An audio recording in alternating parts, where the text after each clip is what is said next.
ධම්මස්සවන කාලෝ අයං භදන්තා ධම්මස්සවන කාලෝ අයං භදන්තා ධම්මස්සවන කාලෝ අයං භදන්තා නමෝ තස්ස භගවතු අරහතු සම්මා සම්බුද්දස්ස නමෝ තස්ස භගවතු අරහතු සම්මා සම්බුද්දස්ස නමෝ තස්ස භගවතු අරහතු සම්මා සම්බුද්දස්ස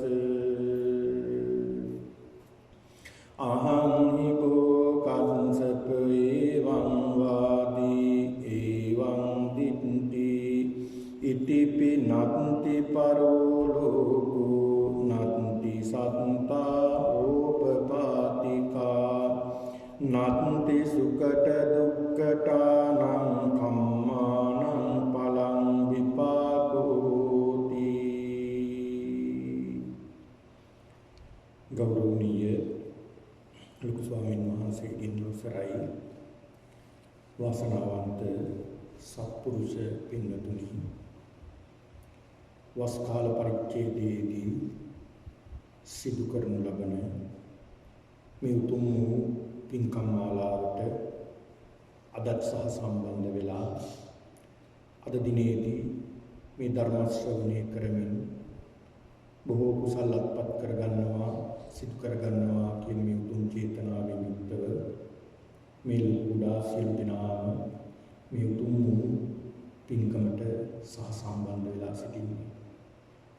වස් කාල පරිච්ඡේදය කියලා කියන්නේ ගිහි පැවිදි දෙපිරිසටම බොහෝ පින්කම් දහම් සිදු කරගන්නට ලැබෙන කාල පරිච්ඡේදය.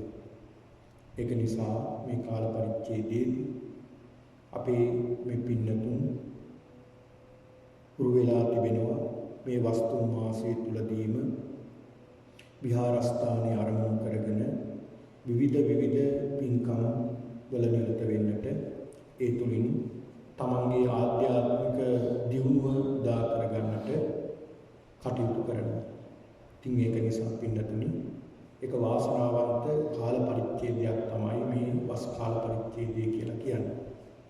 ඒක නිසා කල්පනා කරගන්නට ඕනේ අද මේ උතුම් ධර්ම දේශනාවේ පින්කම දායකත්වයේ දරමින් කටයුතු කරන්න අද දිනේදී වාසනාවන්ත බලාපොරොත්තු රසක් ඉදිරිපත් කරගෙන මේ අද මේ කටයුත්තට මූලිකත්වයේ අරගෙන දායකත්වයේ අරගෙන කටයුතු කරන්නේ පුලිඳු නදී සහ එවිඳු පුතා ඇතුළු මේ පවුලේ සියලු දෙනා අනිකුත් හිත මිතුරන් සියලු දෙනාත් එකතු වෙලා මේ උතුම් පින්කම සිද්ධ කරන්නේ. එහි අරමුණු විදියට අද දිනට එනම් ජූලි 29 වෙනි දිනට යෙදී ඇති එවිඳි පුතාගේ 4 වන උපන්දිනයේ ජන්මදිනයේ සිහිපත් කරලා ඒ පුතාට සෙත් ප්‍රාර්ථනා කරමින් තුන්දුවන්ගේ ආශිර්වාදය ලැබේවා කියන ප්‍රාර්ථනාව ප්‍රාර්ථනා කරමින් මේ උතුම් වූ ධර්ම දේශනාව මේ බුද්ධ වන්දනා ධර්ම දේශනාවේ මේ උතුම් වූ පින්කම් සිද්ධ කරලා ඒ පුතාගේ උපන්දිනයට ආශිර්වාද කරන්න. ඉතින් අපි ප්‍රාර්ථනා කරනවා පුතාගේ ඒ පුංචි පුතාගේ උපන්දිනයේ වෙනුවෙන් මේ තුනුරුවන් වන්දනාමාන කරලා තුනුරුවන්ගේ ආශිර්වාදය ලබාගෙන මේ දරුවට ධර්මය කියලා දීලා ධර්මයට යොමු කරලා මහා කුසලයක් මේ පින්නතුන් සිද්ධ කරලා දෙන්නේ මේ දරුවට. ඉතින් මේ දරුවාට මේ උතුම් පින්කම ආශිර්වාදයක් වීමෙන් ඒ දරුවා නිදුක් නිරෝගී බව ලැබේවා. ඒ දරුවගේ අනාගත අධ්‍යාපන කටයුතු සාර්ථකමත් කරගන්නට හොඳ වටිනා දරුවෙක් බවට පත් කරගන්නට මේ කුසල ශක්තිය ආශිර්වාදයක් වේවා කියන ප්‍රාර්ථනාව හිතේ තියාගන්න ඕනේ. ඒ වගේම අද තවත් ප්‍රාර්ථනාවක් ඉදිරිපත් කරගෙන මේ උතුම් පින්කම සිද්ධ කරනවා. ඒ තමයි දරුවෙක් කුසේ දරාගෙන සිටින මේ මෑණියන් නදී රත්නසේකර මවට සිත ප්‍රාර්ථනා කරමින් ඒ දරුවට මේ ඒ කුසේ සිටින දරුවට ආශිර්වාදය ලබා දීමත් ඒ වගේම මේ මෑණියන්ට ආශිර්වාදය කිරීමත් බලාපොරොත්තු වෙන මේ උතුම් පින්කම සිද්ධ කරනවා. ඉතින් ඒ දරුවට ආශිර්වාදයක් වෙනවා මේ උතුම් පින්කම.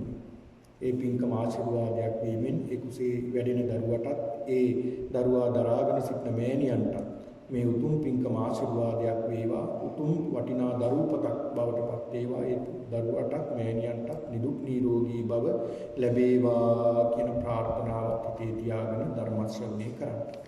ඒ වගේම පින්නතුනි ලංකාවේ වාසය කරන දෙපළ පුලින්දු සහ නදීමේ දෙපළකගේ දෙමාපියන් සහෝදර සහෝදරියන් ඇතුළු සියලු දෙනාටම සෙත් ප්‍රාර්ථනා කිරීමක් තුනුරුවන්ගේ ආශිර්වාදය ලබා දීමක් මේ උතුම් පින්කමේ අරමුණක් විදිහට තබා ගන්නවා. ඒ වගේම මේ පින්කමට සහභාගී වෙන මෙරට සිටින අප හිත මිත්‍රාදී සියලු දෙනාටම තුනුරුවන්ගේ ආශිර්වාදය ලැබේවා කියන මේ උතුම් චේතනාවත් ප්‍රාර්ථනා කරමින් මේ උතුම් පින්කම සිද්ධ කරනවා.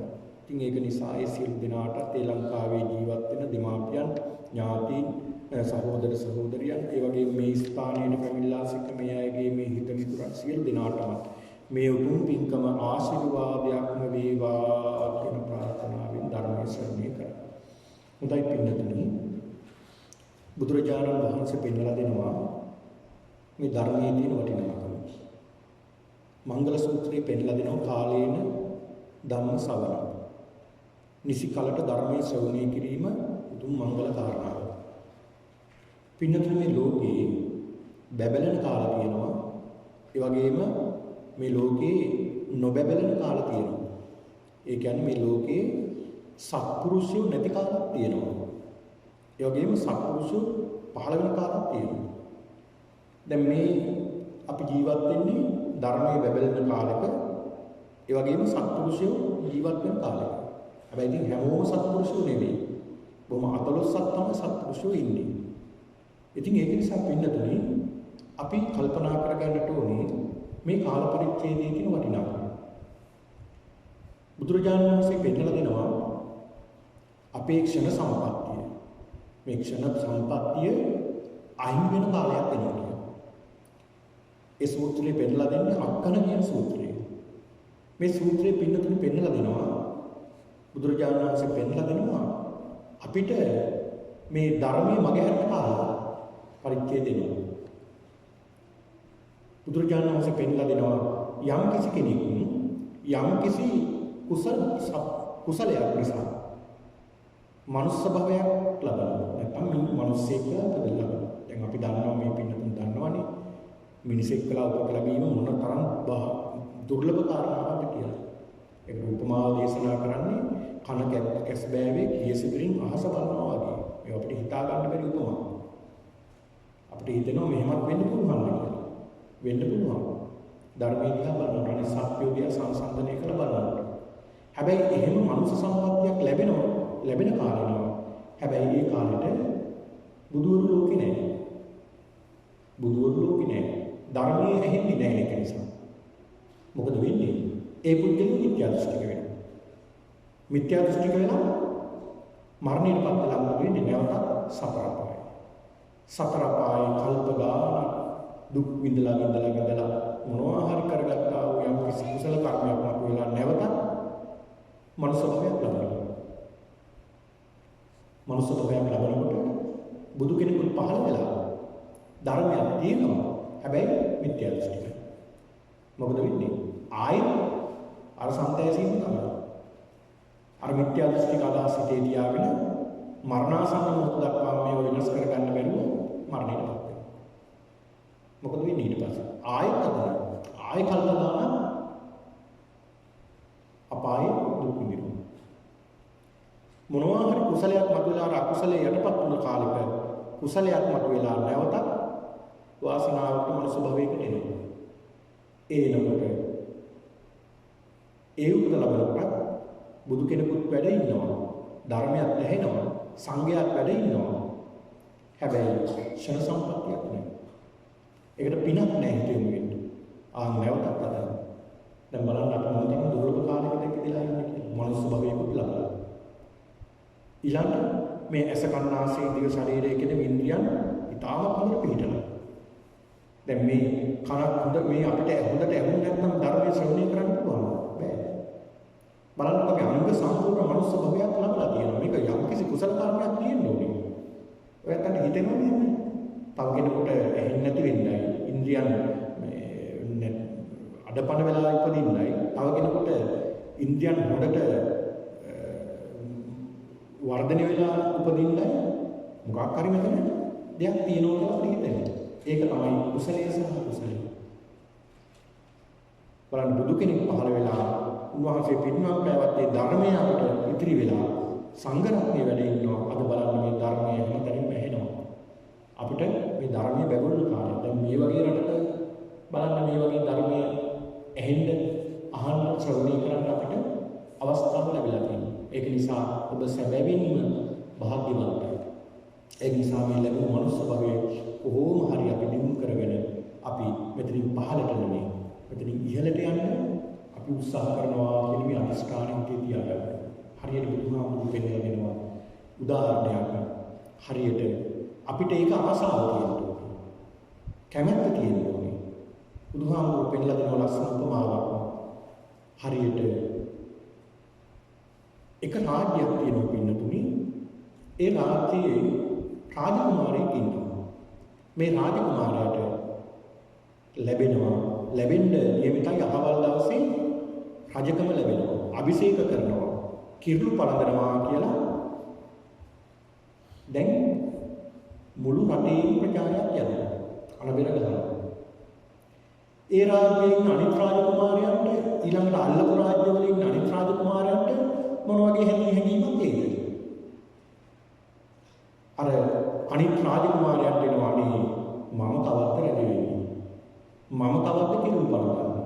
මම කවද්ද අභිෂේක ලබන්නේ කියලා හැඟීමක් එනවා. අන්න ඒ වගේ හැඟීමක් ඇති කරගන්න කියන මේ ධර්මයේ යොමු වෙන පුද්ගලයාට මම කවද්ද සෝවාන් වෙන්නේ? මම කවද්ද සකදාගාමී වෙන්නේ? අනාගාමී වෙන්නේ කවද්ද? මේ දුක නැති කරගන්නේ කොහොමද කියලා ආසාවක් ඇති කරගන්න. ඒ ආසාව ඇති කරගත්තාම පින්නතුනි එතෙන්ට යන්න පහසුයි. ඒක නිසා බුදුරජාණන් වහන්සේ පෙන්නලා දෙනවා මේ අපිට තියෙන වටිනාම දේ බෞද්ධ වීම නෙමෙයි.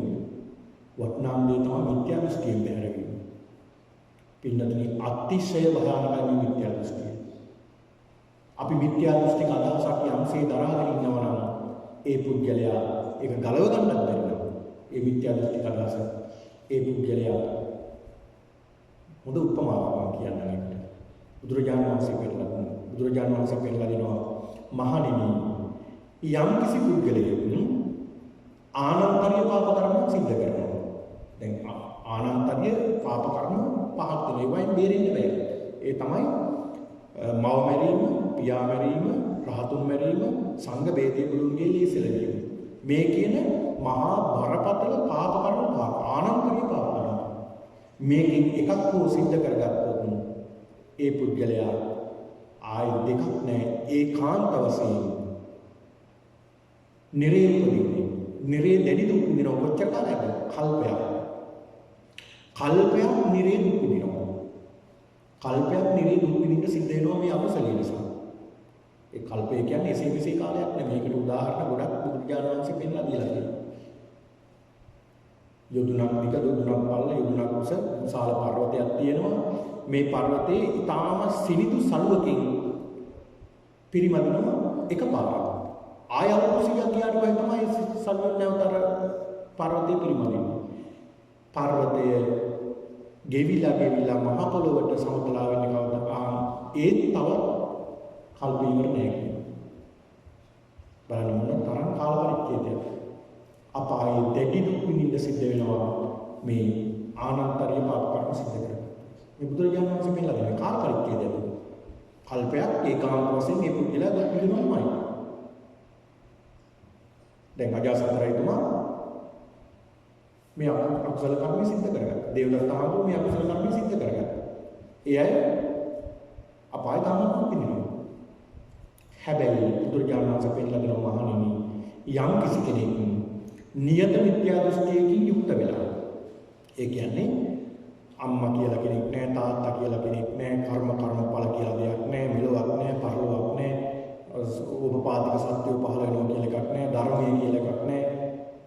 එහෙම මිත්‍යා දෘෂ්ටික අදහස් තියාගෙන යම් කිසි කෙනෙක් මිය ගියොත්, බුදුරජාණන් වහන්සේ පෙන්නලා දෙනවා මහණෙනි අරක කල්පයක්. හැබැයි මහණෙනි මට කල්පයක්ද දෙකක්ද තුනක්ද මහා කල්පයක්ද අසංඛ්‍ය කල්පයක්ද කල්ප ලක්ෂ ගණනක්ද කියලා බුදු ඇසෙන්වත් පේන්නේ නැහැ පුද්ගලයා මේ නිරේ ඉපදිලා දුක් විඳින ප්‍රමාණය. බුදු ඇසෙන්වත් කියන්න බෑ මෙච්චර ප්‍රමාණයකින් ගොඩ එනවා. ඔන්න බලන්න. ඒක නිසා අපි මේ ලැබූ මනුස්ස ජීවිතය අපි මේ මිත්‍යා දෘෂ්ටික අදහස් වලින් බැහැර කරගෙන සම්මාදිට්ඨික බවට පත් වෙනවා කියන්නේ එතනම තමයි බෞද්ධකම කියන්නේ. එතනම තමයි බෞද්ධකම කියන්නේ. ඉතින් මේ කාරණා පින්නතුන් මම මතක් කළේ අද මේ පින්නතුන්ට මේ සිදු කරන ධර්ම දේශනාවත් ඒ වගේ වටිනා ධර්ම දේශනාවක් නිසා මම මේ පින්නතුන්ට අද මාතෘකා කරගත්තේ දීඝනිකායේ තියෙනවා පායාසි රාජඤ්ඤ කියන සූත්‍රය. ඉතාමත් ලස්සන සූත්‍රයක්. මේ පායාසි රාජඤ්ඤ කියන මේ සූත්‍ර දේශනාව ඉතාමත් මෙන්න මේ වගේ මිත්‍යා දෘෂ්ටික අදහස් පිළිබඳව සිදු වුණ දේශනාවක් තමයි මේ තියෙන්නේ. පින්නතුනේ එදා බුදුරජාණන් වහන්සේ දඹදිව වැඩ ඉන්න කාලෙදී මේ කාලෙදී බුදුරජාණන් වහන්සේගේ 80 මහා ශ්‍රාවකයන් වහන්සේ නමක් හිටියා කුමාරකාශ්‍යප කියලා මහරහතන් වහන්සේ. උන්වහන්සේ විචිත්‍ර ධර්ම කතිකයන් අතර අග්‍රයි. උන්වහන්සේ හරි ලස්සනට ධර්ම දේශනා කරනවා. උදාහරණ සහිතව කෙනෙක්ව මිත්‍යා දෘෂ්ටික අදහස් තියෙන කෙනෙක්ව සම්මාදිට්ඨික බවට පත් කරන්නට උන්වහන්සේට ඒ තරම් හැකියාවක් තියෙනවා. ඒක නිසා බුදුරජාණන් වහන්සේ අගතනතුරු පිරිනැමුවා මේ විසිතුරු කතා අතරින් අග්‍රප්‍රාප්ත කෙනෙක් කියලා. 80 මහා ශ්‍රාවකයන් වහන්සේලාගේ කරනවා. උන්වහන්සේ පින්නතුනේ එක කාලෙක කෝසල ජනපදයේ චාරිකාවේ වැඩම කරන භික්ෂුන් වහන්සේලා 500ක් සමග පිරිවරාගෙන උන්වහන්සේ වැඩම කරනවා. මේ වැඩම කරන අතරේදී පින්නතුනේ සේතව්‍ය කියලා මේ නුවරකට වැඩම කරනවා. සේතව්‍ය කියන නුවරකට. විශාල නුවරක්. ඒ නුවර පින්නතුනේ උතුරු පැත්තෙන් තියෙනවා ඇටේරියා වනය. මෙන්න මේ ඇටේරියා වනයේ උන්වහන්සේ භික්ෂුන් වහන්සේලා 500 නමක් සමග උන්වහන්සේ දැන් වැඩ ඉන්නවා. උන්වහන්සේලා වැඩියාම මේ ප්‍රදේශයටම විශාල පිරිසක් වෙනවා ඒ ආරංචියට. එයාට සුගති මාර්ගය පෙන්නලා උන්වහන්සේට නැවතත් ධර්මචාරිකාව වැඩම කරනවා. ඉස්සර එහෙමයි තිබුණේ. ඒ කියන්නේ චරිත වික්කවේ චාරිකා බෞද්ධ හිතාගන්න සුඛාය. ඒ පාන්තවලට වැඩම කරලා උන්වහන්සේලා මේ ධර්මයේ කියලා දෙනවා. මිනිසුන්ට තියෙන අනුකම්පාවෙන්. ඉතින් ඒක නිසා උන්වහන්සේ අතර භික්ෂුන් වහන්සේලා වැඩම කරා. මේ වැඩම කරලා උන්වහන්සේලා මේ ඇටේරියා වලදී වැඩ ඉන්නවා. මේ වැඩ ඉන්න කාලෙක පින්නතුනි මහා කීර්ති රාජ්‍යයක් පැතිරෙන ප්‍රදේශයේ ඒ තමයි බුදුරජාණන් වහන්සේගේ ඒ ගෞතමයන් වහන්සේගේ ශ්‍රාවකයන් වහන්සේ නම මේ මහා කුමාරකාශ්‍යප මහ රහතන් වහන්සේ. මේ කුමාරකාශ්‍යප මහ රහතන් වහන්සේ ධර්ම කතිකේ ප්‍රඥාවන්තයෙක්. ඒ වගේම උන්වහන්සේ මෙලව පරලොව සුගතිය පිළිබඳව පෙන්නනවා. පරලෝකයක් තියෙනවා ඊළඟට කර්මඵල කියලා දෙයක් තියෙනවා කියන මෙන්න මේ උන්වහන්සේ මේක පෙන්නලා දෙනවා. කියන ඒ ප්‍රදේශයේම රාවයක් පැතුණා ආරංචි වුණා. දැන් මොකද කරන්නේ?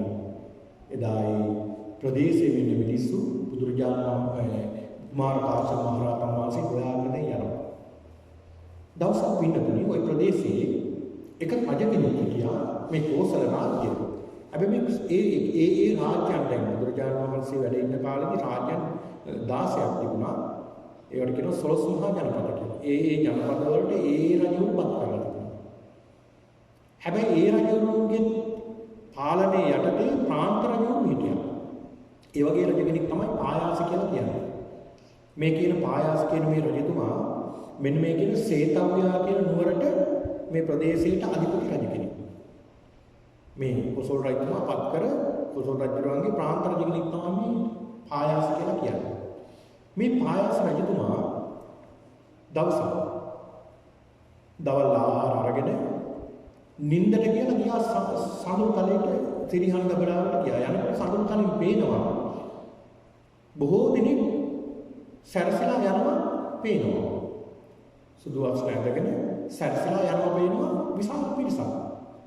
එහෙමම කතා කළා තමන්ගේ ඇමතිවරයෙක් හිටියා මේ ඇමතිවරයාට කතා කළා ඇමතිය කත්ත කියලා ඇමති කෙනෙක්. මේ කත්ත කියන ඇමතිවරයාට කතා කළා සඳහන් කරනවා කත්ත කවුද යන්නේ?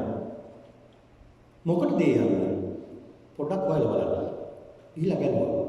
ඊළඟ බලලා විමසලා කියනවා රජතුමනි කුමාර කාශ්‍යප කියලා ස්වාමීන් වහන්සේ නම භික්ෂුවක් විශාල භික්ෂුන් වහන්සේලා පිරිසක් සමග වැඩම කරලා තියෙනවා. උන්වහන්සේ ගෞතමයන් වහන්සේගේ ශ්‍රාවකයෙක්. උන්වහන්සේ හරි විශිෂ්ට කතා ඇති කෙනෙක්. උන්වහන්සේ ප්‍රඥෙක්. ඒ වගේ උන්වහන්සේ රහත් වෙච්ච කෙනෙක්. අරහත්ත්වය අවබෝධ කරගත්ත කෙනෙක් කියලා තමයි මිනිස්සු කියන්නේ. රජතුමනි උන්වහන්සේ පරලෝකයක් ගැන සඳහන් කරනවා. ඊළඟට සුගති භූමිය වල උපදින සත්වෝ ඉන්නවා කියලා සඳහන් කරනවා. කර්මඵල පිළිබඳව තමයි උන්වහන්සේ පෙන්නලා දෙන්නේ. කර්මඵල වල විපාක තියෙනවා. හොඳ කර්මයක් කළොත් හොඳ විපාක, නරක කර්මයක් කළොත් නරක විපාක තියෙනවා කියලා උන්වහන්සේ පෙන්නලා දෙනවා කියලා සඳහන් කරනවා. ඊළඟ මේ රජතුමා සඳහන් කරනවා එහෙනම් කට්ටිය මගෙත් මේ අදහස තියෙන්නේ. මගෙත් තියෙන්නේ පරලෝකයක් කියලා එකක් නැහැ. ඒ වගේම ඕපපාතිකව උපදින සත්‍යෝ කියලා පිටසක් නැහැ. ඊළඟට කර්මඵල විශ්වාස කරන්නේ නැහැ. ඒක නිසා පණිවිඩයක් ගන්න මිනිස්සු අතේ කුමාර කාශ්‍යපයන් වහන්සේට පායාසි රජතුමා එනවා බණ අහන්න ධර්මයේ සාකච්ඡා කරන්න එතකන් මං එනකම් පොඩ්ඩක් ඉන්න කියලා පණිවිඩයක් කරගෙන. හොඳයි රජතුමනි කියලා කත්ති කියන ඇමතිවරයා පල්ලෙහාට බැලලා අර ජනතාව අතේ පණිවිඩයක් කියවුවා. දැන් මේ රජතුමා සැරසිලා තමන්ගේ පිරිවර සේනාවත් සමග මේ කුමාර කාශ්‍යප මහ රහතන් වහන්සේ හම්බෙන්න ගියා. හම්බෙන්න ගිහිල්ලා පින්නතුනේ සල්ලාම හම්බෙන්න ආපම බුදුරජාණන් වහන්සේගෙන් බණ අහන්න ආවත් කෙනෙක් උන්වහන්සේගේ ශ්‍රාවකයන් වහන්සේලාගෙන් බණ අහන්න ආවත් ඉඳගත් ගමන් බණ දේශනා කරන්නෙත් නැහැ ඉඳගත් ගමන් බණ අහන්නෙත් නැහැ. ඇවිල්ලා ආගිය තුනක් කතා කරලා කොහොමද රජතුමනි රාජ්‍ය කොහොමද දැන් කොහොමද ධර්මකව රාජ්‍ය කටයුතු කරනවද කොහොමද කියලා ටිකක් කතා කරනවා. කොහොමද? ඒක තමයි ඉස්සල්ලාම වෙන්නේ. මේ රජතුමා ගිහිල්ලා වන්දනා කරලා පැත්තකට ඉල්ල වාඩි වුණා. අනිත් පැත්තේ අය වැඳලා ඒ එකක් පස්සකට ගිහින් වාඩි වුණා. වාඩිලා දැන් විශාල පිරිසක් ඉන්නවා. මිනිස්සුත් පිටලා ඉන්නවා. දැන් මේ රජුත් එක්කලා මේ සාකච්ඡාව අහනවා. ඊළඟට පින්නතුනි මේ රජතුමා සඳහන් කරනවා ස්වාමීනි මට ආරංචි වුණා වහන්සේ පරලෝකයක් තියෙනවා කියලා මිනිස්සු ඒ තුල ධර්ම දේශනා කරනවා. මිනිස්සුන්ට කියලා දෙනවා පරලෝකයක් තියෙනවා කියලා. ඊළඟ සත්‍යයෙන් ඕපපාතිකව ගිහිල්ලා උපත ලබනවා කියලා වහන්සේ ඕපපාතිකව උපදින සත්‍යය ඉන්නවා කියලා වහන්සේ පෙන්නනවා දෙනවා. ඒ වගේම කර්මඵල තියෙනවා කියලා ඒ වගේ ඵල විපාක ලැබෙනවා කියලා වහන්සේ දේශනා කරනවා කියලා මට අහන්න ලැබුණා. ස්වාමීනි මගෙත් මෙහෙම අදහසක් තියෙනවා. ඒ අදහස තමයි මේ රජතුමා පින්නතුනි වාද කරන්න හරි දක්ෂයෙක්. ඉස්සර එහෙම තමයි රජවරු කියන්නේ ආවට ගියාම මේ අපි වගේ මිත්‍යා දෘෂ්ටිය වළඳ ගන්න සමහරු ඉන්නවනේ. එහෙම නෙමෙයි. ඒ හේතු සාධක ඇතුව තමයි ධාර්මිකව තමයි දෙට යන්නේ. අන්න බලන්න. මේ මිත්‍යා දෘෂ්ටික අදහස දැඩිව ඇල්ලගෙන තිබුණේ ඒක නිසා. මේ රජතුමා සඳහන් කරන ස්වාමීනි මගේ මෙහෙම දෘෂ්ටියක් තියෙනවා. මම මේක විශ්වාස කරන්නේ පරලෝකයක් කියන එක විශ්වාස කරන්නේ නැහැ. ඕපපාතික සත්‍යෝ උපත ලබනවා කියලා විශ්වාස කරන්නේ ඕපපාතික කියනවා පින්නතුනි. ඕපපාතික උපදින සත්‍ය කවුද? දෙවියෝ. ඊළඟට අපාය උපදින සත්‍යෝ. ඒ වගේම යම් සත්‍යෝ උපදින ඕපපාතික වේ. උපදින සත්‍යෝ ඉන්නවා. මෙන්න මේ කියන ඕපපාතික උපදින සත්‍යෝ නැහැ කියලා මගේ අදහස තියෙනවා. ඊළඟ හොඳ නරක කර්මයන්ගේ ඵල විපාක කියලා දෙයක් නැහැ කියලා මම කියනවා. මම විශ්වාස කරනවා. මම සලහු කරනවා ස්වාමීනි. මගේ හිම විශ්වාසයක් නැහැ. දැන් මොකක්ද මේක? මිත්‍යා දෘෂ්ටික අදහස. මේක මිත්‍යා දෘෂ්ටික අදහස. කවුද මේ වැරදගෙන තියෙන්නේ? රටේ රජතුමා. ඒ රට විශ්ේ කොහොමද? නේ. ඉතින් ඒක නිසා පින්නතුනි මේ කුමාර කාශ්‍යප මහ රහතන් වහන්සේ සඳහන් කරනවා රජතුමනි. එතකොට ඔබගෙන් මම ප්‍රශ්නයක් අහන්නම් කියලා. රජතුමනි ඔබගෙන් මේ ප්‍රශ්නයක් අහන්නම්. ඒකට උත්තර දෙනවා. පුළුවන්. රජතුමනි අර පේන ඉරයි හොඳයි දෙක. අර පේන ඉරයි දැන් පේනෝනේ ඉරයි හොඳයි දෙක කියලා තියෙනවා. මේ ඉරයි හොඳයි දෙක මේ ලෝකෙට අයිති වස්තුවක්ද පරලෝකෙට වෙනත් ලෝකෙකට අයිති වස්තුවක්ද? ඒ ඉරයි හොඳයි දෙක මනුෂ්‍ය ලෝක සත්වයේක්ද එහෙම නැත්නම් දෙවියෙක්ද ඉන්නේ කියලා. ඒක දැන් ඉස්සර ඉර හඳ තාරකා දෙවියෝ විදියට තමයි දැන්නේ මිනිස්සු. ඒක නිසා තමයි එතන සඳහන් කරන්නේ ඉරයි හොඳයි කියන්නේ දෙවියෝද එහෙම නැත්නම් මනුෂ්‍යයෝද? මනුෂ්‍ය ලෝකයට අයිති සත්වෝද නැත්නම් වෙනත් ලෝකයට අයිති දෙවියෝද? රජතුමනි කියලා අහනවා. මේ රජතුමා සඳහන් කරනවා ස්වාමීනි ඉරයි හොඳයි කියන දෙක මේ ලෝකයට අයිති දෙයක් නෙවෙයි. එහෙනම් ඒක පරලෝකයට අයිති දෙයක්. පරලෝක කියන්නේ මේ ලෝකයට අයිති නැහැ කියන්නේ වෙනත් ලෝකයකට. පරලෝකයට අයිති වස්තුව. මනුෂ්‍ය ලෝක සත්ව දෙන්නේ නෙවෙයි. ඒ දෙවියෝ දෙදෙනෙක් කියලා සඳහන් කරනවා. මේ කුමාර කාශ්‍යප මහ රහතන් වහන්සේ සඳහන් කරන රජතුමනි ඒකෙම ඔබට පිළිගන්න බැයිද මෙලොවක් පරලොවක් තියෙනවා කියලා. පරලෝකයක් තියෙනවා කියලා ඒකෙම ඔබට තහවුරු වෙනව නේද? පරලෝකයක් තියෙනවා කියලා දෙවියෝ කියලා පිරිසක් ඉන්නවා කියලා. ඔබට ඒකෙම තේරෙනවා නේද රජතුමනි? ඔබට ඔය මිත්‍යා දෘෂ්ටික අදහස දුරු වේවා කියලා සඳහන් කරනවා. මේ රජතුමා සඳහන් කරනවා පින්නතුනි ස්වාමීනි ඔබ වහන්සේට එහෙම කිව්වත් මගේ අදහස නම් මට අතහැර ගන්න බැහැ. දැන් බලන්න මිත්‍යා දෘෂ්ටික අදහස් තියාගෙන ඉන්න කෙනෙකුට මේක අතහැර ගන්න හරි අමාරුයි. මේ රජතුමා සඳහන් කරනවා ස්වාමීනි මම ඒත් මේ අදහස අතහැර ගන්නෑ. මට ඒත් එහෙම අදහසක් එන්නේ නැහැ. ඒක නිසා මෙලොවක් නැහැ, පරලොවක් නැහැ. ඕපාතික උපදින සත්‍යය කියලා පිටසක් නැහැ. හොඳ නරක කර්ම වල විපාකයක් කියලා එකක් නැහැ. කියලා මට ඒත් අදහසක් තියෙනවා. මේ කුමාර කාශ්‍යප මහ රහතන් වහන්සේ සඳහන් කරන රජතුමනි ඔබට ඒක යම් කාරණයක් තියෙනවා. ඒක හිතන්න. තියෙනවා. දැන් මේවා සාක්ෂි පිට පරිශන කරලා තමයි මේ රජතුමා මේ සඳහන් කරන්නේ. පරිශන කරලා හොඳට හිතලා අධ්‍යයනය කරලා තමයි මේ අදහස් හිතේ දරාගෙන තියෙන්නේ. සඳහන් කරනවා ස්වාමීනි මගේ ඉන්නවා ඥාති හිතවතුන් ඉන්නවා. ඒ හිතවතුන් ඥාතින් ඉන්නවා සමහරු පස්පව් දසකුසල්ය අය කරන්නේ. මොනවද කරන්නේ? පස්පව් දසකුසල්මයි අය කරන්නේ.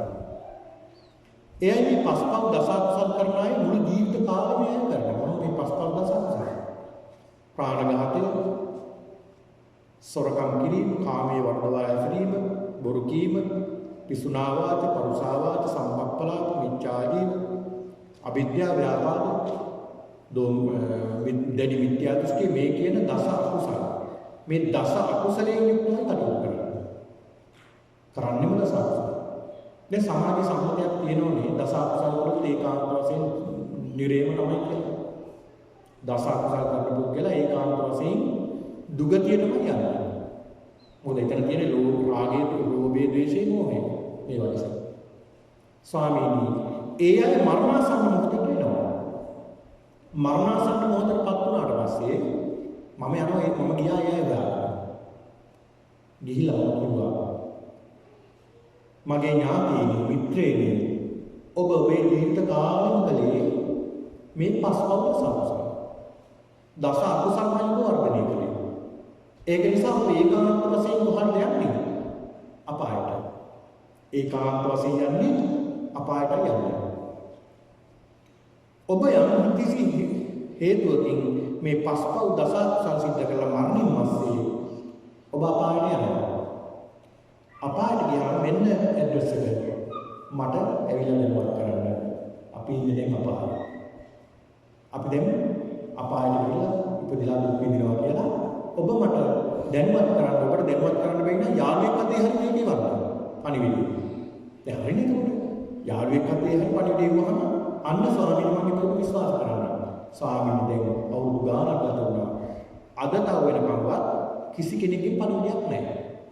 අන්න ඒක නිසා මම විශ්වාස කරන්නේ පරලෝකයක් තියෙනවා කියලා. බලන්නකො. මොනද දෙවි දෘෂ්ටියක් දෙන්නේ පරීක්ෂණ කරලා මේ පරීක්ෂණයකුත් කරලා මේ කුමාර කාශ්‍යප මහ රහතන් වහන්සේ සඳහන් කරන රජතුමනි ඔබට උපමාවක් සඳහන් කරන්න. මේ උපමාවලින් ප්‍රඥාවන්තයින් ධර්මය අවබෝධ කරගන්න. ඒක නිසා උපමාවක් සඳහන් කරන්න. රජතුමනි ඔබ ගාවට එක්කලා එනවා අරගෙන එනවා රාජපුරුෂයෝ හොරෙක් මිනිමරුවෙක් අරගෙන එනවා. ඒ රටේ හොරකම් කරන මිනි මරණ මංකොල්ල කන මම් පහරන අපරාධකාරයෙක් අරගෙන එනවා. මේ අපරාධකාරය අරගෙන ඇවිල්ලා මේ රාජපුරුෂයෝ පෙන්නලා දෙනවා රජුන් ගාවට එක්කලා. රජතුමා සඳහන් කරනවා මේ අපරාධකාරයාගේ අපරාධ ටික විනිශ්චය කරලා රාජපුරුෂයාට අඩ කරනවා මේ පුද්ගලයා පිටිතල හයාගදලා ඒ කියන්නේ අත් දෙක පිටිපස්සට කරලා බැලලා මොහුගේ හිස මුඩු කරලා දැලිපිලියෙන් හිස බූගාලා වදමල් කරේ එල්ලලා මරණීය බෙර ගහමින් බෙර ගහලා මුළු නගරේම තුන්මන් හන්දිය වල හතරමන් හන්දිය වල වීදියක් පාසා මේ පුද්ගලයා අරගෙන යනවා. අරගෙන ගිහිල්ලා මරණ දැනට ඇවිල්ලා මේ පුද්ගලයා මරලා දානවා. රාජපුරුෂයෝ දෙහිමයි ස්වාමීනි කියලා පිළි අරගෙන අර පුද්ගලයා අරගෙන යනවා. අරගෙන ගිහිල්ලා අත් දෙක පිටිපස්සට තියලා බැලලා දැලිපිහියෙන් හිසකෙස් ඔක්කොම බුගාලා රතු පාට රෙද්දක් අඳවලා රතු පාට රෙද්දක් තමයි අඳලා යන්නේ මරණ කෙනෙකුට. වස්ත්‍රයක් අඳලා රතු පාට බෙර ගහමින් පෙරහැරි අරගෙන යනවා වීදියක් පාසා තුන්මන් හන්දිය වල හතරමන් හන්දිය වල ප්‍රදර්ශනය කරේ. මොකද පින්නතුනේ එහෙම කළේ ඉස්සර මේ අපරාධකාරයෝ මේ වගේ අපරාධයක් කරලා තිනවා දැන් මරන්න යන්නේ නුඹලත් අපරාධ කළොත් මේ ටික තමයි කියන මිනිස්සුන්ට ප්‍රදර්ශනය වෙන්නේ මේක කරන්නේ. දැන් රාජනීතිය අනුව ඒක අනිත් මිනිස්සුන්ට හැදෙන්න තමයි මේ කරන්නේ. මරණයටපත් කරන්නේ බුද්ධ ධර්මයට අනුව වැරදි. රාජනීතිය දරන මේක සිද්ධ කරනවා. හැබැයි මේ පුද්ගලයා අරගෙන ගිහිල්ලා දැන් හිස ගසා දාන්න යනවා. හිස ගසා දාන්න යනකොට මේ පුද්ගලයා කියනවා වදකය අනේ මට පොඩ්ඩක් විවේකයක් දෙන්න. මට පොඩ්ඩක් අවසරයක් දෙන්න. මගේ දරුවෝ ඉන්නවා. මගේ දෙමාපියෝ ඉන්නවා. මගේ බිරිඳ ඉන්නවා. ඒ අය දන්නේ නැහැ දැන් මම මේ මරණයටපත් වෙන්නේ කියලා. ඒක නිසා මම ගිහිල්ලා ඒ අය සිපසනසලා උඹලා මේ වගේ වරදක් කරන්න එපා. උඹලටත් මේ වගේ වරදක් කළොත් මේ ටික තමයි සිද්ධ වෙන්නේ. ඒක නිසා අහවල් තැන මේ වස්තුව තියෙනවා, අහවල් තැන මේ වස්තුව තියෙනවා, අහවල් තැන මේ බංකුවේ මේ මෙච්චර ප්‍රමාණයක් තියෙනවා. උඹලා ජීවත් වෙලා කියලා මම ඒ අයට කියලා එන්නම්. ඒකට මට පොඩ්ඩක් අවසරය දෙන්න කියලා කියනවා. මොකක්ද මේ? දැන් මේ බුදුහාම මේ සජ්ජුමා කුමාර කාශ්‍යප මහ රහතන් වහන්සේ අහනවා රජුවන්ගේ රජතුමනි එහෙම අවසරයක් ඉල්ලුවොත් මේ වදකින් දෙයි අවසරය කියලා රජතුමා සඳහන් කරනවා ස්වාමීනි කිසිව අවසරයක් නැහැ.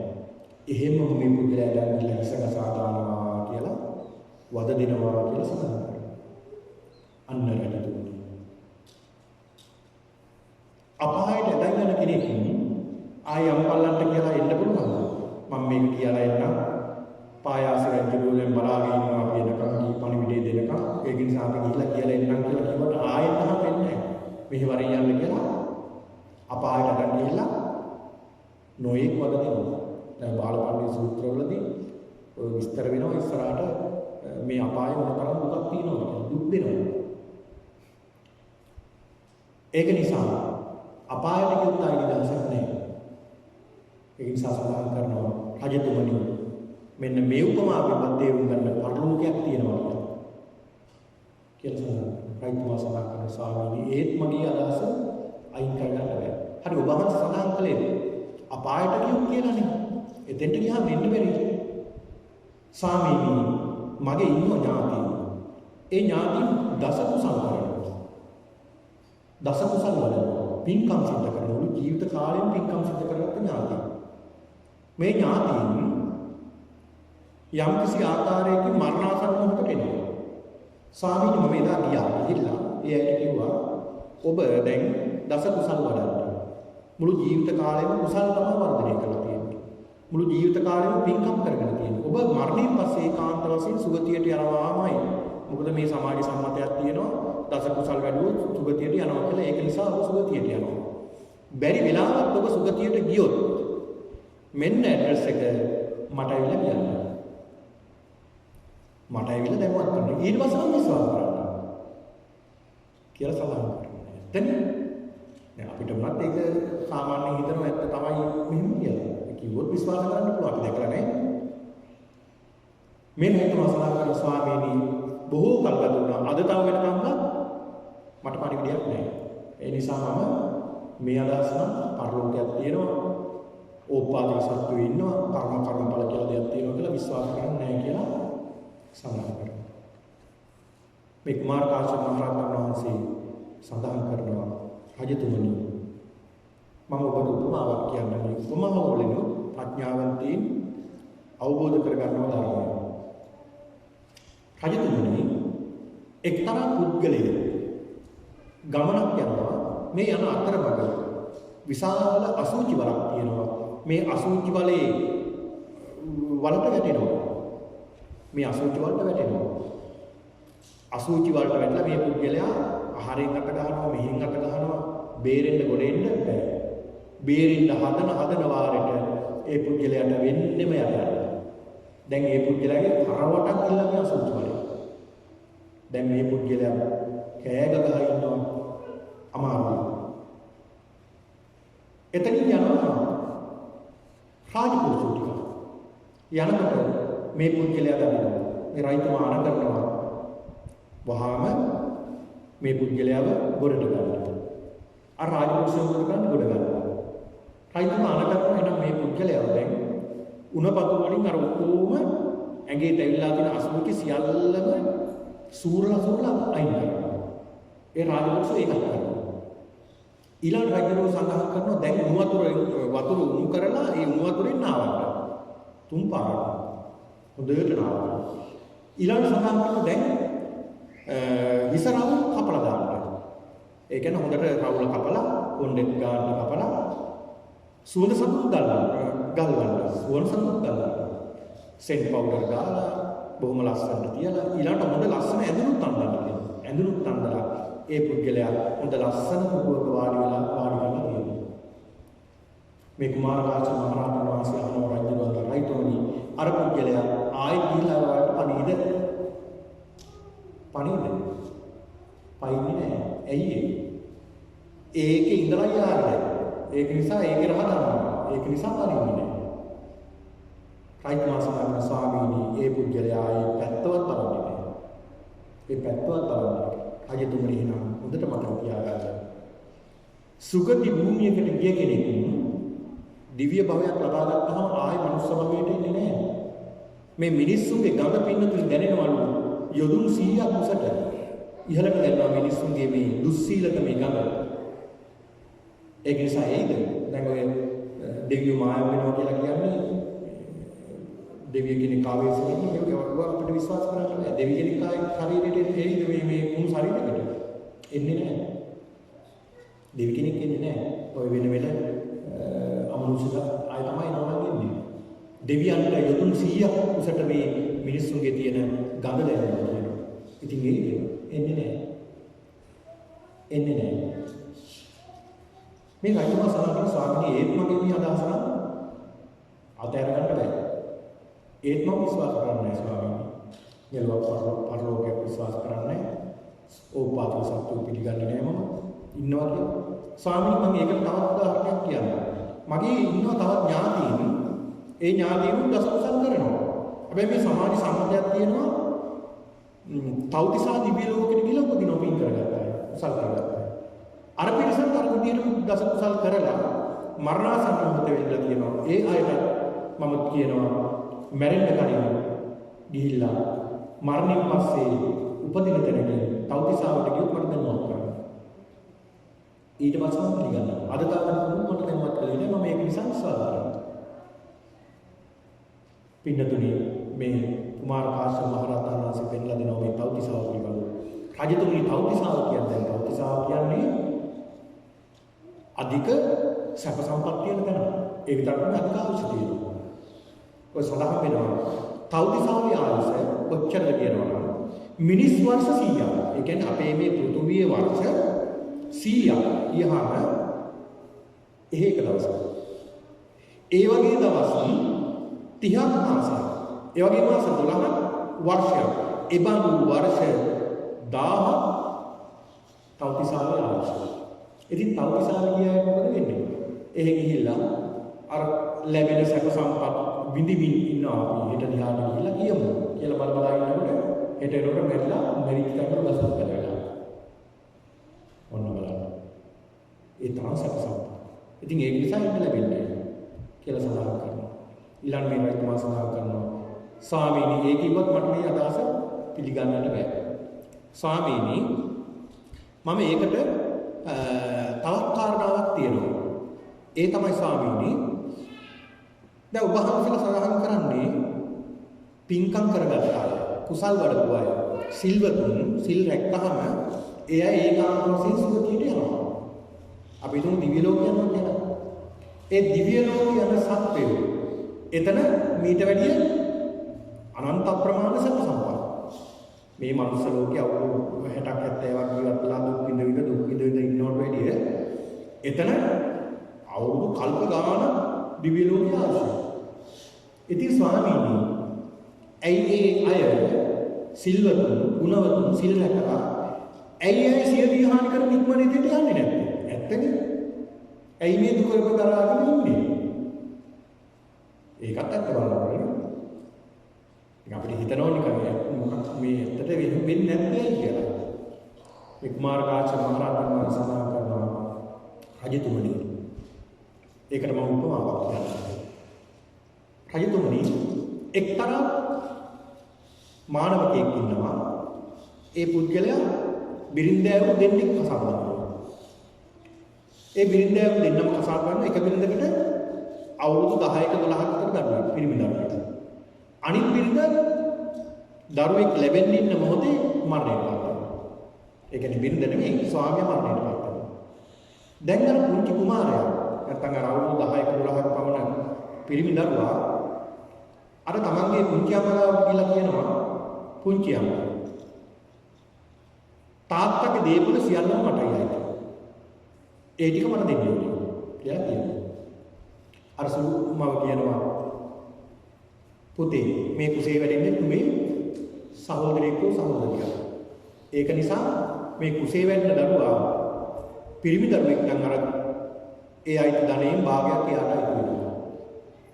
දියණියක් නැත්නම් සහෝදරියක් නම් ඔබට සේවය කරන පාදපරිචාරිකාවක් වෙනවා. එතකන් ඉවසන්න ඉපදිනවා. දෙයිනුව තාටත් බෑ මට ඒක දැනගන්න ඕනේ. මට මේ දේපල ටික ඕනේ. තුන්වෙනි වතාවට මේ දරුවා අහන්නේ. මේ දරුවා කොච්චර කිව්වත් අහන්නේ නැහැ. එනම් බලපො කියලා අර කාමරයට ගිහිල්ලා තියුණු ආයුධයක් අරගෙන කුස කපාගෙන බැලුවේ මේ පිරිමි දරුවෙක්ද ගෑනු දරුවෙක්ද කියලා බලන්නයි මේ බැලුවේ. බඩ කපාගෙන. මොකද උනේ? අම්මත් මරුණා දරුවත් මරුණා. හරිතුනි ඔබත් අන්නේ වගේ තමයි. අකාලේ විනාශ වෙන්නේ අය. අකාලේ විනාශ වෙන්නේ නැහැ. ඒ අය ආයුෂ කාලය ගත කරලා තමයි දෙන්න යන්නේ. ඒක නිසා රයිතුනි මේකෙන්වත් පිළිගන්න පරලෝකයක් තියෙනවා. ඕපාතික සත්වයේ ඉන්නවා. කුසල කර්මවල ඵල විපාක තියෙනවා කියලා පිළිගන්නේ. ඊට පස්සේ සඳහන් කරනවා ස්වාමීනි එහෙම කිව්වත් මම ඒක විශ්වාස කරන්නේ නැහැ. ස්වාමීනි එහෙම උන්වහන්සේ අහනවා එතකොට සයිතුමනි එහෙනම් මොකක් හරි එකට කාරණාවක් තියෙනවා. ස්වාමීනි තියෙනවා. ස්වාමීනි මම තව කාරණාවක් කියන්නම් ස්වාමීනි. මම ඒකට පොඩි පරීක්ෂණයක් කරා පරිශීලනයක් කරා. ඒ තමයි ස්වාමීනි හොරෙක් අල්ලගෙන ආවා. දැන් මට රාජ්‍යයේ හොරකම් කරන මිනිමරුවේ මංකොල්ලකාරී ඉසකසා දාන්න ඉන්න මරණයටපත් කරන්න ඉන්න පුද්ගලෙක් ඇදගෙන ආවා. ඒ අරගෙන ඇවිල්ලා දැන් මේ පුද්ගලයා කොහොමද මරණයටපත් කරනවනේ. මේ ඇත්ත කතා පින්නතුනේ. ඒ කියන්නේ මේ රජතුමා කරපු දේවල් මේ පරීක්ෂණයට. ඒ පුද්ගලයා අරගෙන ඇවිල්ලා විශාල කල්දේරමකට දැම්මා. විශාල හැලියකට කල්දේරමකට දාලා උඩින් මොකක් හරි භාජනයකින් වහලා වටේටම තෙත මැටි ගෑවා වාතය පිට වෙන්න දෙන්නේ නැහැ. ඒ හැලිය එහෙම උස්සලා ලිප උඩ තිබ්බා කියලා යටින් ගින්දර දාලා හොඳටම රත් කළා. රත් කරලා වරුවත් දෙක රත් කරලා අර පුද්ගලයා මරුණා කියලා දැනගත්තට පස්සේ මොකද කළේ? ඊට පස්සේ බැලුවා ස්වාමීනි මම මේ මූඩිය අයින් කරලා ඔහුගෙන් ආත්මයක් කියලා දෙයක් එළියට එනවද මේකෙන් කියලා. මොකද සියල්ලම සීල් කරලානේ. සීල් එක කැඩුව ගමන් එන්න ඕනේ ආත්මයක් කියලා දෙයක් තියෙනවා. ඒක නිසා ස්වාමීනි එහෙම දෙයක් දැක්කේ නැහැ. ඒක නිසා මම එහෙම දෙයක් විශ්වාස කරන්නේ නැහැ. විඥානයේ ආත්මයක් කියලා දෙයක් පුද්ගලයෙක්ගේ තියෙනවා කියලා මම විශ්වාස කරන්නේ නැහැ කියලා සඳහන් කරනවා. රජතුමනි ඒකට මම උපමාවක් සඳහන් කරනවා. ඒ උපමාවෙන් ප්‍රඥාවන්තයින් ධර්මය අවබෝධ කරගන්නවා. ඒ තමයි පින්නතුනි සඳහන් කරනවා රජතුමනි රජතුමා සිහින දැකලා තියෙනවා. ත්‍රිහංග බඩාව නිදා ගන්න ගියාට සිහින දැකලා තියෙනවා. ස්වාමීන් දැකලා තියෙනවා. මොනවද දැක්ක සිහින? ස්වාමීනි මම නිින්දට ගියාට පස්සේ සිහින දැක්කනවා. ඒ හීන දැක්කට පස්සේ මොනවද සයිතුමනි දැක්කම විහින? ස්වාමීනි මම උයනට යනවා. උයනේ සෙල්ලම් කරනවා. ජල ක්‍රීඩා කරනවා. බොහෝම සතුටින් මම ප්‍රීතියෙන් ඉන්නවා මම දැකලා තියෙනවා. මේ දවල් නිදාගත්තාම දවල්ටත් මේ හීන පේනවා. එතකොට රයිතුමනි ඔබ කියලාද ගියේ මේ රාජපුරුෂයන්ට? දැන් රාජපුරුෂයෝ ඉන්නෝනේ ගේට්ටුවක් දුර කරනවා, මාර්ගාවක් දුර කරනවා, කාමරේ දුර කරනවා. ඔබ කියලාද ගියේ රාජපුරුෂයන්ට? නෑ ස්වාමීනි. එහෙනම් බිරිඳටවත් කිව්වද? නෑ ස්වාමීනි. කාටවත් කිව්වේ නෑ. එහෙනම් කොහොමද ගියේ? රජතුමනි විඥානයත් ඒ වගේ තමයි. සිහිනෙන් යනවා වගේ තමයි. අපිට පේන්නේ නෑ මේ විඥානය කියන්නේ. මේක ශක්තියක්. ආයුෂ්මාන විඥානය. මරණයටපත් වෙනකොට ආයුෂය නැති වෙනවා. උණුසුම ශරීරේ නැති වෙනවා. විඥානය පහ වෙනවා. ඒක පේන දෙයක් නෙමෙයි. ඒක ශක්තියක්. දැන් වයර් එකක් දිගේ කරන්ට් එක යනවනේ ඒක අපිට පේනවද? ඇල්ලුවොත් නම් දැනෙනවා. හැබැයි පේන්නේ නෑ. විඥානයක් මේ වගේ ශක්තියක්. විඥානය කියන්නේ අපිට විඥානයක් මේක දැනෙනවා තියෙනවා. හැබැයි පේනවද? පේන්නේ නැහැ. ස්වාමීනි ඒ කිව්වත් මම ඒක පිළිගන්නේ නැහැ. ස්වාමීනි මම තවත් උපමාවක් කියන්න ඒකට. මම තවත් පරීක්ෂණයක් කළා. ඒ තමයි දැන් කෙනෙක් ජීවත් වෙලා ඉන්නකොට මම එක් හොරෙක් අරගෙන ආවා. ඒ හොරා අරගෙන ඇවිල්ලා කිරුවා. කිරපුවාම ඔහුගේ බර අපි හිතමු කිලෝ 100යි. කිරලා බැලුවා කිලෝ 100ක් බරයි. ඒ උදාහරණයක් අපි හිතමු කිලෝ 100ක් බරයි. ඊළඟට මම රාජපුරුෂයන්ට අරකලා මේ පුද්ගලයාගේ බෙල්ල හොඳට තද කරලා හයියෙන් තද කරලා මරනවා. මොකක් හරි ලනුවකින් හරි ආධාරයෙන් බෙල්ල හොඳටම තද කරලා මරනවා. මරණයටපත් කළා කියලා බැලුවා. ඊට පස්සේ 110යි. මොකද උනේ? දැන් විඥානයේ තියෙනකොට බර වැඩි වෙන්නේ නැහැ. තව එකක් තියෙනවනේ ඒකේ. විඥානය නැති වුණාට පස්සේ ආත්මය නැති වුණාට අපි කියමු ආත්මය කියලා එක නැති වුණාට පස්සේ බර වැඩි වෙනවා. ස්වාමීනි එහෙම දෙයක් වෙන්න විදියක් නැහැ නේද? ශරීරයෙන් විඥානේ පවුණක් බර අඩු වෙන්න ඕන. උන්වහන්සේ සමාන රයිතුමනි ඒකට උපමාවක් කියලා දෙන්න. රජතුමනි යම් කිසි පුද්ගලයෙක් විශාල යකඩ බෝල දෙකක් ගන්නවා. අරගෙන ඒ යකඩ ගෝලය අරගෙන ඒ පුද්ගලයා ඒ යකඩ ගෝලය කිරලා බලනවා. කිරලා බලලා නැවත මේ යකඩ ගෝලය හොඳට රත් කරනවා. ගිනියම් වෙන්න රත් කරනවා. රත් කරලා කිරලා බලනවා. ඒ දෙකෙන් සමාන දේ බලනවා. නෑ. අර රත්තුණු යකඩ ගෝලය වෙන්නේ. ඒකේ බර අඩුයි. හැබැයි සිසිල් වුණාට පස්සේ බර වැඩි. සිසිල් වුණාට පස්සේ බර වැඩි. ශරීරයේ මේ විඥානය පහ වුණාට පස්සේ බර වැඩි වෙනවා. ඒකට පෙට්ටිය බරයි කියන්නේ. පටවි ගතිය වැඩි වෙනවා.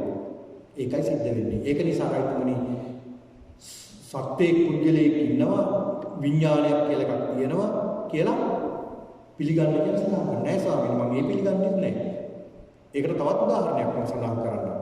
ස්වාමීනි නැවතත් මම සොරෙක් අල්ලගෙන ආවා. හොරෙක් අල්ලගෙන ඇවිල්ලා මේ මම රාජපුරුෂයන්ට කිව්වා මේ පුද්ගලයාගේ සිවිය ගලවලා දාන්න. සිවිය ගැලෙවුවා. හමත් ගලවන්න. හමත් ගැලෙවුවා. එහෙම ගලවලා බැලුවා තියනවද ආත්මයක් තියනවද කියලා. ස්වාමීනි මම ආත්මයක් දැක්කේ නැහැ. ඒක නිසා මම මේ ආත්මයක් කියලා එකක් විඥානයක් පිළිගන්නේ නැහැ. එහෙම දෙයක් පිළිගන්නේ නැහැ. සඳහන් කරනවා රජතුමනි ඔබට උපමාවක් කියලා දෙන්නම්. ඒ තමයි එක්තරා පුද්ගලයෙක් හග්ගෙඩියක් අරගෙන යනවා ගමකට. ඒ දුෂ්කර ගමක ඒ මිනිස්සු දැකලා නැහැ කවදාවත් හග්ගෙඩියක්. ඒ ගමේ මිනිස්සු ඉන්න තැන අර පුද්ගලයා හග්ගෙඩිය අරගෙන හයියෙන් ශබ්ද කරනවා. ශබ්ද කරලා එහෙම තියනවා. තුන් පාරක් ශබ්ද කරලා තිබ්බට පස්සේ මේ පුද්ගලයා ඒ ගමේ අය ඇවිල්ලා බලනවා කොහෙන්ද ශබ්දය ආවේ? මේ හග්ගෙඩියක්. හග්ගෙඩියේ හාට පෙරලෙනවා සද්දේද කියනවා. මේ හාට පෙරලෙන සද්දේද කියලා උඩ දානවා. පල්ලෙහැට දානවා. මොනවා කියනවා සද්දෙන්නේ නැහැ. අර පුද්ගලයා බලනවා අනේ මේ පුද්ගලයා මොනතරම් අඥානද? මොනතරම් මෝඩද? කියලා අර හග්ගෙඩිය අතට අරගෙන හයියෙන් තුන් පාරක් මෙලා කියනවා. මේ පුද්ගලයා දැනගන්නවා මේ හග්ගෙඩිය නිකන් තිබ්බට සද්දෙන්නේ නැහැ. මේක පුද්ගලයේ වායු ධාතුව ඇවිල්ලා ඒකේ පීඩනයක් කරනකොට තමයි මේකෙන් ශබ්දයක් නිකුත් වෙන්නේ කියලා මේ පුද්ගලයා පිළිගන්නවා. ඒ වගේ තමයි රයිතුන් ඔබත් ඔය වගේ අඥානයේ විදිහට වැඩ කටයුතු කරනවා. අඥානගතකම මගේ හැරගන්න කියලා සඳහන් කරනවා. ස්වාමීනි ඒත් මගේ මේ විශ්වාසය නම් මගේ හැරෙන්නේ නැහැ. ස්වාමීනි මම ඒකට තවත් උපමාවක් කියන්නම්. මම තවත් පරීක්ෂණයක් කළා. ඒ තමයි සොරෙක් අල්ලගෙන ඇවිල්ලා මේ සොරා මම රාජපුරුෂයන් සඳහන් කළා හැම ගලව බලලා. මොකක් කරන්නද මේ යන්නේ? ආත්මය කියලා එකක් තියෙනවා බලන්න. හැම ගැලෙවුවා. ඊළඟ මස් ටිකක් ගලවන්න කිව්වා. මස් ටිකක් ගැලෙවුවා. ඇටකෝට් ටිකක් සිඳලා බැලුවා ආත්මයක් කියලා එකක් තියෙනවා. ස්වාමීනි එහෙම දෙයක් දැක්කේ නැහැ. ඒක නිසා මම මේ ආත්මයක් කියලා දෙයක් තියෙනවා කියලා විශ්වාස කරන්නේ නැහැ කියලා සඳහන් කරනවා. රජතුමනි ඒකටත් මම උපමාවක් සඳහන් කරනවා. කියලා මේ කුමාර කාශ්‍යප මහ රහතන් වහන්සේ උපමාවක් සඳහන් කරනවා. රජතුමනි එක්තරා කාලයක එක්තරා ජටිල තාපසයෙක් හිටියා. මේ ජටිල තාපසයා තාපසාරාමේ ඉන්නවා. එක දවසක් විශාල පිරිසක් ආවා නවාතැන් ගන්න. එදා රාත්‍රියේ නවාතැන් අරගෙන මේ පුද්ගලයා පිරිස ගියා. එක පුංචි දරුවෙක් දාලා ගිහලා හිටියා. මේ තාපසයා මොකද කළේ? මේ පුංචි දරුවව හදා වඩාගෙන පෝෂණය කළා. මේ දරුවට අවුරුදු 10ක් 12ක් වෙනකොට මේ තාපසතුමාට පොඩි ගමනක් යන්න උනා දවසක දෙයකට. මේ පුංචි දරුවාට කිව්වා දරුව මම මේ ගිනි දල්වලා තියෙන්නේ ගිනි දෙවියෝ පුදන්න. බැරි වෙලාවක් මේ ගින්දර ටික නිමුණොත් මේ ගිනි ගාන දඩු දෙකක් තියෙනවා. මේ දඩු දෙකෙන් ගින්දර අවුලගෙන ගිනි දෙවියන් පුදන්න කියලා සඳහන් කරනවා. අනේ මේ දරුවා සෙල්ලම් කරගෙන හිටියා ගින්දර නිමුණ දන්නේම නැහැ. ඇවිල්ලා බැලුවා බලනකොට ගින්දර නිවිලා අර ළමයා බැලුවා ගිනි ගාන දඩු දෙක. ඒ දරුවා දන්නේ නැහැ. ගිනි ගාන දඩු දෙක අහට බැලුවා මෙහාට බැලුවා පත් වෙන්නේ නැහැ. කෑලි කැපුවා කුඩු කළා අන්තිමේට වංගෙඩියකට දාලා කෙටුවා ඒ ගින්දරට. ඊට පස්සේ තාවතුමාට ගින්දර නිවිලා. දරුවා මොකද? සඳහන් කරනවානේ මම මේ බැලුවා මෙහෙම මේකෙන් ගින්දර ඇවිල්ලා නැහැ. අඥානය මෝඩය වුමනේ මේ ගින්දර අවලන්නේ කියලා දරුවාට කියලා දුන්නා. කයිතුනි ඔබත් අන්නේ දරුවා වගේම අඥානය කියලා සඳහන්. ඊළඟ සඳහන් කරනවා පින්නතුනි අනේ ස්වාමීනි මම මේ අදහස අතහැරගත්තොත් බැරිලා මම මේ අදහස අතහැරගත්තොත් දැන් මම මේ ප්‍රසිද්ධ කෙනෙක්. කොසල් රජුත් මම මේ වගේ දෘෂ්ටියක් කරනවා කියලා බොහෝම ලොකුවට පිළි අරගෙන තියෙනවා. ඒක නිසා මේ කොසල් රජුන් කියන මං මොඩේ නේද කියලා මේ වගේ කෙනෙක් නේද මේ අදහස මගේ හරගත්තා නේද කියලා මොඩේ නේද කියලා හිතයි කියලා මට මේක අදහස අතහැර ගන්න බෑ. දැන් අන්න හෙලවිලා දැන් ටිකක්. විද්‍යා දෘෂ්ටි ටිකක් හෙලවිලා. මෙහෙම සඳහන් කරනවා. ඊට පස්සේ සඳහන් කරනවා රජතුමනි ඔබට මම තවත් උපමාවක් සඳහන් කරන්න. එක්තරා පුද්ගලයෙක් කණ්ඩායමක් ගල් 1000ක් අරගෙන යන්න සූදානම වෙළඳාම. ගල් 500 බෙදාගෙන එක කණ්ඩායමක් ඉස්සරහා ගියා මේ කාන්තාරේ. ඒ යනකොට එක්තරා පුද්ගලයෙක් මඩ ශරීරයේ ගාගෙන වතුර දාගෙන නෙම්මල් කරේ පළඳගෙන එනවා. පින්වත ඇයි ඔය තරම් දුක් විඳගෙන යන්නේ? ඇයි ඔය වතුර ජලය තනකොළ සියල්ලම පුරවගෙන ගවයන්ට දුක් දීගෙන යන්නේ? ඉස්සරහා වහිනවා. මම මේ පේනෝනේ මගේ ශරීරයේ මඩ නෙළුම්මල් ඔය ඔක්කොම අයින් කරලා එතනින් වතුර පිටිසිදු වතුර පුරව ගන්නවා. අර ගැල් නායකයන් මුළුනේ අර කියපු දේ විශ්වාස කරලා ගියා බලනකොට මේ යක්ෂයෝ රාක්ෂයෝ අර පුද්ගලයෝ මරාන මස් කෑවා. දෙවිනි කණ්ඩායම ගියා. යනකොට අර වගේම අර පුද්ගලයා මේ දෙවිනි කණ්ඩායමේ ගැල් නායකයා ප්‍රඥාවන්තයෙක් අනිත් අයට කිව්වා මේක නම් විශ්වාස කරන්න බෑ. මොකද මේ කාන්තාරයේ ජලය තියෙනවා කියලා අපි අහලත් නැහැ. පේන තෙක් මානකට එහෙම දෙයක් අපිට නැහැ. ඒක නිසා අපි ඉස්සරහට යන්න කියලා ඉදිරියට යනකොට අර විනාශය දැක්කා බලන්න වෙලා තියෙන දේ. ඒ වගේ නුඹත් මේ වගේ විනාශයක් සිද්ධ වෙන්නේ. ඒක නිසා රජතුමනි ඔය අදහස අතර ගන්න. අනේ ස්වාමීනි මේ අදහස අත්හැරගත්තොත් කොසල් රජු විතරක් නෙමෙයි අනිත් ප්‍රාන්තවල ඉන්න රජවරුත් දැන් දන්නවා මම මේ වගේ මහා ගැඹුරු මතයක් දරනවා කියලා. අන්තිමේට මම මොඩෙක් කියලා මාව ප්‍රතික්ෂේප කරයි කියලා සඳහන් කරනවා. රජතුමනි ඒකටත් උපමාව සඳහන් කරනවා. එක්තරා පුද්ගලයෙක් යනවා ගමනක් යනකොට ඒ පුද්ගලයා දකිනවා අසූචි වේල්ලා තියෙනවා දැන්. අසූචි වේල්ලා තියෙනවා. මේ පුද්ගලයා කරනවා මගේ ඌරෝ ඉන්නවනේ. ඌරන් නම් කියාම කෑම මේක. කියලා අර පුද්ගලයාගේ සාලුව අරගෙන අර ටික සියල්ලම එකතු කරගෙන පොට්ටනියක් බැඳගෙන හිසේ තියාගෙන එනවා ගෙදරට. එන අතරමඟදී අයියෙන් වැස්සක් එනවා. හොඳටම වහිනවා. මොකද වෙන්නේ? අර ඔක්කොම ශරීරේම තැවිලා අර වැස්සට දිය වෙලා. දකින්න මිනිස්සු බයිනවා. මොඩේ මොකද ඔය අසෝචි මුළු ඇඟේ පෙරාගෙන යන ඔක බිම්බිල් දාක් විස කරලා යනවා. නෑ එහෙම කියන්න බෑ මේ මගේ සත්තුන්ට කෑම ගෙනියන්න. අයිති නුඹත් අර මොඩ මිනිහාගේ තමයි. ඔය අදහස හිතේ තියාගෙන ඒ නිසා උන් අතහැර ගන්න. ස්වාමීනි මේ හැමෝම රජවරු ප්‍රාන්ත රජවරු වෙනත් රටවල් රජවරු දන්නවා දැන් මම මේ මතේ ඉන්නවා කියලා. ඒක නිසා මම අඥානී කියලා සලකයි නේද? රජතුමනි ඒකට උපමාව සඳහන් කරනවා. රජතුමනි එක්තරා පුරුෂෝ දෙන්නේ යනවා ගමනක්.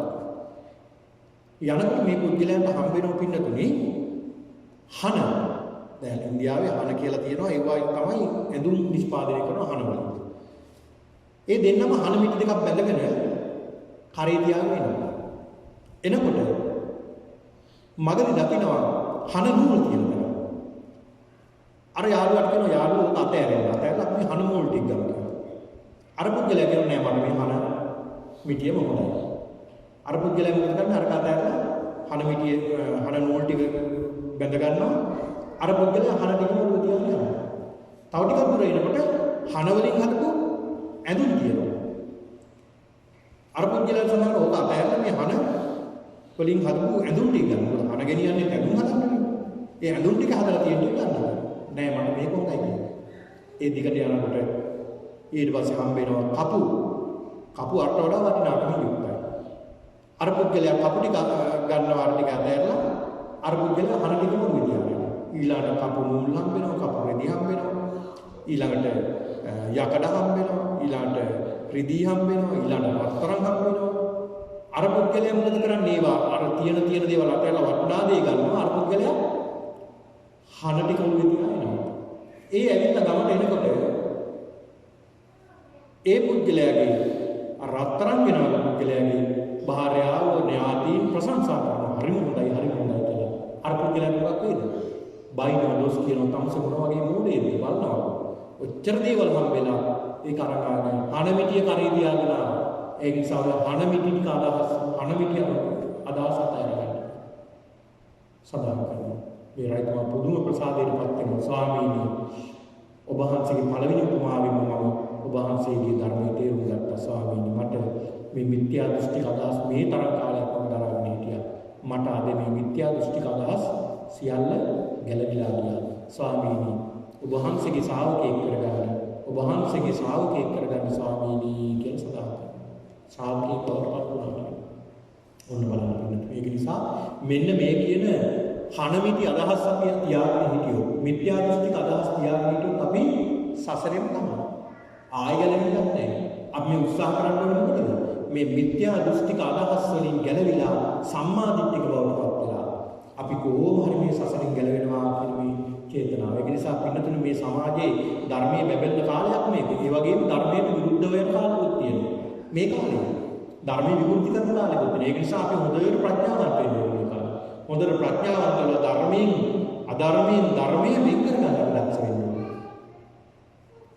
ඉතින් ඒක නිසා අපි මෙන්න මේ තියෙන සම්මාදිට්ඨික පිරිසක් බවට පත් වෙලා නිතර දාන සීල භාවනා කියන කුසල් ක්‍රියා සිද්ධ කරගෙන අපි සියලු දෙනාටම උතුම් නිවන සාක්ෂාත් කරගන්නට ශක්තිය ඇති කරගන්න ඕනේ. ඒක නිසා කල්පනා කරගන්න අද මේ ධර්මානුශාසනාව සිදු කරමින් ධර්ම ශ්‍රවණය කරමින් අද මේ සිද්ධ කරගත්තා වූ සියලු කුසල ශක්තිය අනුභවයෙන් අද දිනට උපන් දිනයේ සිදලා තිබෙන එවිඳු පුතාගේ 4 වන ජන්මදිනයේ සීකල ඔහුට ආශිර්වාද කරන්නේ පුංචි පුතාට ආශිර්වාදයක් වේවා. මේ උතුම් වූ ධර්මානුශාසනාවේ කුසල බලයෙන් මේ පුංචි දරුවාට ආශිර්වාදයක් වේවා. සුපන් දිනක් වේවා. ඒ දරුවාගේ සියලු අපලු පත්‍ර දුරු වී අනාගත අධ්‍යාපන කටයුතු සාර්ථකමත් කරගන්න මේ උතුම් කුසලානුභාවය ආශිර්වාදයක් වේවා කියලා සාදු කියලා ප්‍රාර්ථනා කරගන්න.